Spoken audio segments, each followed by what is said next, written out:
ಡಿಕೆಶಿ ಜೊತೆಗೆ ಸೇರ್ಕೊಂಡು ವಿಜಯೇಂದ್ರ ಸಿಡಿಯನ್ನ ಮಾಡಿಸಿದ್ರು. ಈಗ ರಾಜಣ್ಣ ಹನಿ ಟ್ರ್ಯಾಪ್ ಹಗರಣದಲ್ಲೂ ಕೂಡ ಇದೇ ಟೀಮ್ ಕೆಲಸ ಮಾಡ್ತಿದೆ. ಪಬ್ಲಿಕ್ ಟಿವಿಗೆ ಯತ್ನಾಳ್ ಸ್ಫೋಟಕ ಹೇಳಿಕೆ ಕೊಡುವ ಮೂಲಕ ಗಂಭೀರ ಆರೋಪವನ್ನ ಮಾಡಿದ್ದಾರೆ. ರಮೇಶ್ ಜಾರಕಿಹೊಳಿ ಸಿಡಿ ವಿಚಾರವನ್ನ ಪ್ರಸ್ತಾಪಿಸಿದ್ದಾರೆ. ಡಿಕೆಶಿ ಜೊತೆಗೆ ಸೇರ್ಕೊಂಡು ವಿಜಯೇಂದ್ರ ಅವರು ಸಿಡಿ ಮಾಡಿಸಿದ್ರು ಅನ್ನುವಂತಹ ಸ್ಫೋಟಕ ಸ್ಟೇಟ್ಮೆಂಟ್ ಅನ್ನ ಪಬ್ಲಿಕ್ ಟಿವಿಗೆ ಕೊಟ್ಟಿರುವಂತಹದ್ದು. ಬಿಜೆಪಿಯಿಂದ ಉಚ್ಚಾಟನೆಯಾಗಿರುವಂತಹ ಯತ್ನಾಳ್ ಅವರು ರಮೇಶ್ ಜಾರಕಿಹೊಳಿ ಸಿಡಿ ಬಿಟ್ಟಿದ್ದೆ ಡಿಕೆಶಿ ವಿಜಯೇಂದ್ರ ಅಂತ ಕೂಡ ಮತ್ತೊಂದು ಗಂಭೀರ ಆರೋಪವನ್ನ ಮಾಡಿದ್ದಾರೆ. ಕೂಡ ಪಾಟೀಲ್ ಯತ್ನಾಳ್ ಅವರು ನಮ್ಮ ಜೊತೆ ಇದ್ದಾರೆ. ಈಗಾಗಲೇ 4 ದಿನ ಆಗಿದೆ ಅವ್ರನ್ನ ಪಕ್ಷದಿಂದ ಉಚ್ಚಾಟನೆ ಮಾಡಿ. ನಿನ್ನೆ ಕೂಡ ಅವರು ಸಿದ್ದೇಶ್ವರ ನಿವಾಸದಲ್ಲಿ ಸಭೆ ಮಾಡಿದ್ದಾರೆ. ಇವತ್ತು ಶನಿ ಮಹಾತ್ಮನ ದೇವಸ್ಥಾನದಲ್ಲಿ ಹೋಗಿ ಪೂಜೆ ಕೂಡ ಮಾಡ್ಕೊಂಡು ಬಂದಿದ್ದಾರೆ. ಸರ್, ಈಗ ಮೊದಲನೇದಾಗಿ ಉಚ್ಚಾಟನೆ ಬಗ್ಗೆ ನೀವೆಲ್ಲೂ ಕೂಡ ಮಾತಾಡಿಲ್ಲ. ನಿಮ್ಮ ಮೊದಲ ಪ್ರತಿಕ್ರಿಯೆ ಏನು ಪಬ್ಲಿಕ್ ಟಿವಿಗೆ ಅಂತ? ನೋಡಿ, ಇವರು ಯಡಿಯೂರಪ್ಪ ಅವನ ಮಗ ಕೂಡಿ ಇದು ಉಚ್ಚಾಟನೆಗೆ ಹೈಕಮಾಂಡೋದ್ರ ಮೇಲೆ ಒತ್ತಡ ತಂದು ಇವನು ಉಚ್ಚಾಟನೆ ಮಾಡಿದ್ರೆ ಲಿಂಗಾಯತರು ಎಲ್ಲ BJPಯಿಂದ ಬಿಟ್ಟು ಹೋಗ್ತಾರೆ, ಹಂಗೆ ಗಲಾಟೆ ಮಾಡಿ ಮಾಡಿಸಿದ್ದಾರೆ. ಆದರೆ ಯಾವ ವೀರಶೈವ ಲಿಂಗಾಯತರು ಯಡಿಯೂರಪ್ಪ ಕುಟುಂಬ ಜೊತೆಗೆ ಇಲ್ಲ. ಒಂದು 2-3 ಸ್ವಾಮಿಗಳು ಪೇಟ ಸ್ವಾಮಿಗಳದ ಅವ್ರ ಪರವಾಗಿ ಹೇಳಿಕೆ ಕೊಟ್ಟು ಬಿಟ್ಟರೆ ಸಾಮಾನ್ಯ ವೀರಶೈವ ಲಿಂಗಾಯತರು ಯಾರೂ ಇಲ್ಲ. ಆ ಭ್ರಮೆಯಿಂದ ಕೇಂದ್ರ ಹೈಕಮಾಂಡ್ ಹೊರಗೆ ಬರಬೇಕು. ನಿಮಗೆ ಎಲ್ಲ ಒಂದು ಕಡೆ ನಿಮ್ಮ ಹೋರಾಟಕ್ಕೆ ಹಿನ್ನಡೆ ಆಯಿತು, ಮುಜುಗರ ಆಯಿತು ಅಂತ ಅನಿಸ್ತಾ ಇಲ್ವಾ? ಏನು ಆಗಿಲ್ಲ ರೀ, ಇಂಥವೆಲ್ಲ ನಡೀದೆ. ಅಪಮಾನ ಇದು ರಾಮಾಯಣ ಮಹಾಭಾರತದಿಂದ ನಡೆದದೆ. ಅದು ಅಷ್ಟಕ್ಕೇ ಬಿಡುವುದಿಲ್ಲ. ಈ ಕುಟುಂಬವನ್ನು BJPಯಿಂದ ಮುಕ್ತ ಮಾಡುವವರೆಗೆ ಬಿಡುವುದಿಲ್ಲ ನಾವು. 3ನೇ ಬಾರಿ ಉಚ್ಚಾಟನೆ ಆಗ್ತಾ ಇದ್ದೀರಾ ಸರ್? 3ನೇ ಬಾರಿ ಲೆಕ್ಕಿ ನನಗೆ 3 ಅಂಕಿ ನನಗೆ ಲೆಕ್ಕಿ ಇದೆ. 3ನೇ ಬಾರಿದಿಂದ ಏನು ಆಗ್ತದ ಆ ನನ್ನ ತುಳಿಲಿಕ್ಕೆ ಕಾರಣಕರ್ತರು ನಾಶ ಆಗ್ತಾರೆ. ಅದು 3ನೇ ಬಾರಿ. ಹೈಕಮಾಂಡ್ಗೆ ಏನಂತ ಈಗ ಮನವರಿಕೆ ಮಾಡ್ತೀರಾ? ನಿನ್ನೆ ಕೂಡ ಸಭೆ ಮಾಡಿ ತೀರ್ಮಾನ ಮಾಡಿದ್ದೀರಾ? ನಾ ಏನೂ ಮಾಡೋದಿಲ್ಲ, ನಮ್ಮ ಗುಂಪಿನವರು ಮಾಡ್ತೀನಿ ಅಂತ ಹೇಳಿದ್ದೆ. ಈಗಾಗಲೇ ಕುಮಾರ್ ಬಂಗಾರಪ್ಪ ಅವರು ಅದ್ರ ಬಗ್ಗೆ ಹೇಳಿದ್ದಾರೆ. ಅವರೆಲ್ಲರದ್ದು ಇಚ್ಛೆ ಏನಿದೆ, BJPಯಲ್ಲೇ ವಾಪಸ್ ಬರಬೇಕು. ಕರ್ನಾಟಕದಲ್ಲಿ ಯಾವುದೇ ನಮ್ಮ ಪಕ್ಷದಲ್ಲಿ ಜನ ಮೆಚ್ಚಿದಂಥ ನಾಯಕ ಯಾರೂ ಇಲ್ಲ. ಕೇವಲ ಕೆಲವೊಂದು ನಾಯಕರಿದ್ದಾರೆ, ಅವರು ತಮ್ಮ ಇದಕ್ಕಟ್ಟೆ ಸೀಮಿತ ಇದ್ದಾರೆ. ಅವರು 1,000 ಜನ ವಿಜೇಂದ್ರನೇ ಆದಿಯಾಗಿ ಯಾರಿಗೂ ಒಂದು 100 ಮಂದಿನ ಕೂರಿಸೋ ಶಕ್ತಿ ಇಲ್ಲ. ಸ್ವಯಂ ಪ್ರೇರಣೆಯಿಂದ ಬರಬೇಕು ಜನ. ಬಾಡಿಗೆ ಜನ ಬರ್ತಾರೆ ಭಾಳ. ನೀನು ಬಿಜಾಪುರನಲ್ಲಿ 20,000 ಜನ ಸೇರಿದ್ರು. ನಾವು ಬಾಡಿಗೆ ಯಾರಿಗೂ ಯಾನೋ ವಿಜೇಂದ್ರನ ಚೀಲ ಅವ್ರನ್ನ ಎಲ್ಲ ಫೇಸ್ಬುಕ್ನಲ್ಲಿ ಯತ್ನಾಳ್ ಬಾಡಿಗೆ ಜನ ತರೋದಿಲ್ಲ, ಅದು ವಿಜೇಂದ್ರ ತರ್ತಾನೆ.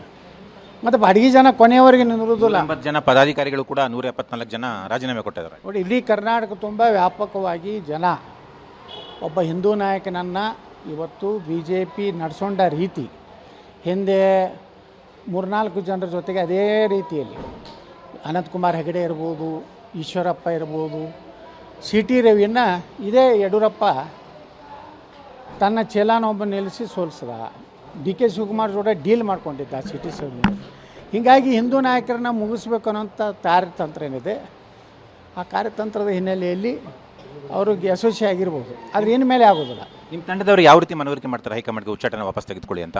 ನೋಡೋಣ ಅವ್ರು ಯಾವ ರೀತಿ ಇದು ಮಾಡ್ತಾರೆ ಅನ್ನೋದು ನೋಡಿ ವಿಚಾರ ಮಾಡೋಣ. ನೀವು ಡೆಲ್ಲಿಗೆ ಹೋಗ್ತೀರಾ ಸರ್? ಇಲ್ಲ, ದಿಲ್ಲಿಗೆ ನಂದು ಏನು ಕೆಲಸನೇ ಇಲ್ಲ. ಈಗ ನಿತಿನ್ ಗಡ್ಕರಿ ಅವ್ರು ನಮ್ಮ ಕಾರ್ಖಾನೆಗೆ ಬರಬೇಕಾಗಿತ್ತು. ವಿಜಯೇಂದ್ರ ಇದರ ಪತ್ರ ಕೊಟ್ಟು ಬರಬಾರ್ದು ಅಂತೇಳಿ ಹೇಳಿದ್ರಿಂದ ಈಗ ಉಚ್ಚಾಟನೆ ಮರುಪರಿಶೀಲನೆ ಸಾಧ್ಯ ಇದೆಯಾ ನಿಮ್ಗೆ ಅನಿಸುತ್ತಾ? ನಾನಂತರೂ ಮನವಿನೇ ಮಾಡ್ಕೋದಿಲ್ಲಲ್ಲ, ನನಗೇನು ಗೊತ್ತದು. ಹಿಂಗೆ ರಗಡೆ ಮಂದಿನ ಉಚ್ಚಾಟನೆ ಮಾಡ್ಯಾರ. ನನಗೂ 2 ಸಲ ಮಾಡಿದಾಗ 6 ವರ್ಷത്തെ ಮಾಡಿದರು. 3-6 ತಿಂಗಳದಾಗೆ ತೊಗೊಂಡಾರ. ಜಗದೀಶ್ ಶೆಟ್ಟರ್ಗೂ 6 ವರ್ಷ ತಿಳಿದ್ರು. ಅವಕ್ಕೆಲ್ಲ ಏನು ಭಾಳ ಮಹತ್ವ ಕೊಡೋದು. ಉಚ್ಚಾಟನೆ ವಾಪಸ್ ಆಗೋದಿದ್ದಲ್ಲಿ ಏನು ಮಾಡ್ತೀರಾ? ಏನು ನೋಡೋಣ ಮುಂದೆ. ಇನ್ನು ರಾಯಣ್ಣ ಬ್ರಿಗೇಡ್ ಕಟ್ಟಬೇಕು ಅಥವಾ ಸಮುದಾಯವನ್ನು ಹಿಂದುಳಿದ OBC ವರ್ಗಕ್ಕೆ ಸೇರಿಸಬೇಕಂತ ಹೋರಾಟ, ಇವೆಲ್ಲ ಪ್ಲ್ಯಾನ್ ಇದೆಯಾ? ನೋಡಿ, ನಾನು ಹಿಂದೂ ಪರವಾಗಿ ಹೋರಾಟ ಮಾಡ್ತೀನಿ. ಮನೆಯಲ್ಲಿ ಕುಂಡ್ರೋದಿಲ್ಲ, ಇಡೀ ರಾಜ್ಯ ಸುತ್ತೀನಿ. ನಾನು ಈಶಾನ್ಯ ಭಾಗ ಬಿದರ್ನಿಂದ ಪ್ರಾರಂಭ ಮಾಡ್ತೀನಿ, ಚಾಮರಾಜನಗರವರೆಗೆ, ಕೋಲಾರನಿಂದ ಕೊಡಗುವರೆಗೆ ಎಲ್ಲ ಕಡೆನೂ ಇವತ್ತು ಅಭಿಮಾನಿಗಳು ಫೋನ್ ಮಾಡ್ತಾಯಿದ್ದಾರೆ, ಮೆಸೇಜ್ ಮಾಡ್ತಾಯಿದ್ದಾರೆ.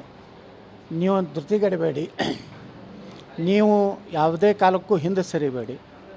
ನೀವೇ ಒಂದು ರಾಜಕೀಯ ಪಕ್ಷ ಕಟ್ಟಿದ್ರು ನಾವು ತಯಾರಿದ್ದೀವಿ, ಆರ್ಥಿಕವಾಗಿ ಸಹಾಯ ಮಾಡಿದ್ವಿ. ಇವತ್ತು ಶನಿದೇವರ ಗುಡಿಯಲ್ಲಿ ಒಬ್ಬರು ಹೇಳಿದ್ರು, ಒಬ್ಬ ಅಭಿಮಾನಿ, ಸರ್ ನಾನು 10 ಲಕ್ಷ ರೂಪಾಯಿ ಕೊಡ್ತೀನಿ ಹೊಸ ಪಾರ್ಟಿ ಕಟ್ಟಿರುತ್ತೇಳಿ. ಈ ರೀತಿ ಜನನೇ ಇವತ್ತು ನನಗೆ ಹೊಸ ಪಕ್ಷ ಕಟ್ಟಬೇಕಂತೇಳಿ. ಯಾಕೆಂದರೆ ಹಿಂದೂಗಳ ರಕ್ಷಣೆ ಕರ್ನಾಟಕ BJPಯಿಂದ ಆಗೋದಿಲ್ಲ.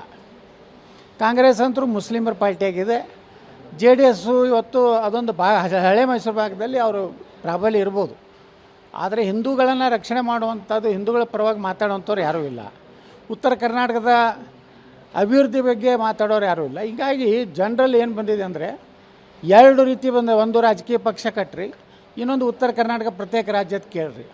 ಈ ರೀತಿ ಸಾಕಷ್ಟು ಸಾವಿರಾರು ಮೆಸೇಜ್ಗಳು ವಾಟ್ಸಪ್ನಲ್ಲಿ ಜನ ಆಕ್ರೋಶಗೊಂಡು ಇಡೀ ರಾಜ್ಯ ತುಂಬ ನನಗೆ ಮಾಹಿತಿ ಬರ್ತಾಯಿದೆ. ನೀವು ಇನ್ನೂ ತೀರ್ಮಾನ ಮಾಡಿಲ್ಲ. ಪಕ್ಷದಿಂದ ಆಚೆ ಇದ್ದೆ ವಿಜೇಂದ್ರ ಹಠಾವೋ ಆಂದೋಲನದಲ್ಲಿ ಕೈ ಜೋಡಿಸ್ತೀರಾ? 100%. ಆ ಕುಟುಂಬ ಈ ರಾಜಕಾರಣದಿಂದ ಮುಕ್ತ ಮಾಡ್ತೀವಿ, ಅದು ವಿಶ್ವಾಸ ಇದೆ. ನೀವು ಪಕ್ಷಕ್ಕೆ ಹೋಗದೇ ಇರಲಿ, ಒಟ್ಟಿನಲ್ಲಿ ಆ ಹೋರಾಟ ನಿರಂತರ ನಿಮ್ಮದು. ನಿರಂತರ ಹೇಳಿ 24 hours. ಯತ್ನಾಳ್ ಇವರು ರಮೇಶ್ ಜಾರಕಿಹೊಳಿ ಜೊತೆ ಕೈ ಜೋಡಿಸಿ ಆ ಹೋರಾಟದಲ್ಲಿ ಪಾಲ್ಗೊಳ್ತೀರಾ? ಎಲ್ಲ ಒಬ್ಬರು ರಮೇಶ್ ಜಾರಕಿಹೊಳಿ ಅವ್ರು ಇಲ್ರಿ, ನಮ್ಮ ಹಿಂದೆ ಭಾಳ ದೊಡ್ಡ ಶಕ್ತಿ ಐತಿ. ಯಾಕಂದರೆ ಅವ್ರಿಗೆ ಏನಾಗ್ಬಿಟ್ಟದೆ, ಯಾರೂ ಮಾತಾಡೋರಿರಲಿಲ್ಲ. ರಮೇಶ್ ಜಾರಕಿಹೊಳಿ ಅವತ್ತು ಒಬ್ಬರೇ ತಿಳ್ಕೊಬೇಡ್ರಿ ನೀವು. ದಿಲ್ಲಿಯಲ್ಲಿ ನಮ್ಮ ಬಿ ಜೆ ಪಿ 8 ಲೋಕಸಭಾ ಸದಸ್ಯರು ಅದಾರಲ್ಲ, ರಾಘವೇಂದ್ರ ಯಡಿಯೂರಪ್ಪನ ಬಿಟ್ಟರೆ ಎಲ್ಲರೂ ವಿಜಯೇಂದ್ರನ ತೆಗಿ ಅನ್ನೋಂಥವ್ರು ಅದಾರೆ. ಯಾರೂ ಅವನ ಚಟುವಟಿಕೆ, ಅವನ ಕಾರ್ಯಶೈಲಿ ಬಗ್ಗೆ ಯಾರೂ ಸಮಾಧಾನ ಇಲ್ಲ. ನೀವು ಒಬ್ಬರನ್ನೇ ತಿಳ್ಕೊಬೇಡ್ರಿ. ಯತ್ನಾಳಿಂದ ಬರೀ ರಮೇಶ್ ಜಾರಕಿಹೊಳಿ ಇದ್ದಾರೆ, ಅರವಿಂದ್ ಲಿಂಬಾಳೆ